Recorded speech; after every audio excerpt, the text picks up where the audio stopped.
Hey everybody, Nick Villalone here from Grounds & Hounds Coffee. Today I'm going to show you how to make a perfect cup of Turkish coffee.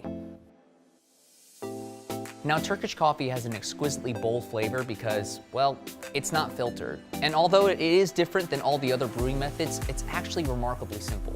But you're going to need some tools. You're going to get your Cevze, also known as an Ibrik. You're going to need your coffee grinds to be extremely fine. First thing is you're going to take your water. I have about a cup here, and you're going to pour it into your Ibrik. And obviously you can have your Turkish coffee black, but I like to add a little bit of sugar. 1 teaspoon per every cup of water. That's my preferred sweetness, but you do you. Next, you're gonna grab your coffee. Medium roast works best, so I'm using our sit and stay. Don't worry about stirring just yet. Next thing, we'll take our Ibrik and put it over medium heat. Ideally, you're gonna wanna keep it on the stove for about 3 to 4 minutes. While it's starting to heat up, you're gonna wanna give it a stir.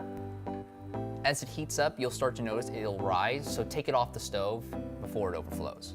The next thing you're gonna do is wait 3 to 4 minutes to allow all the grinds settle to the bottom. So some Turkish coffee drinkers expect to have the foam at the bottom first. This is ideal. Since this is such a strong flavor profile, the serving recommendation is 6 ounces, which is about half than your standard cup of coffee. Now that's good. Once again, I'm Nick Villalone from Grounds & Hounds Coffee. Have a great day, or as they say in Turkey, hoşça kal.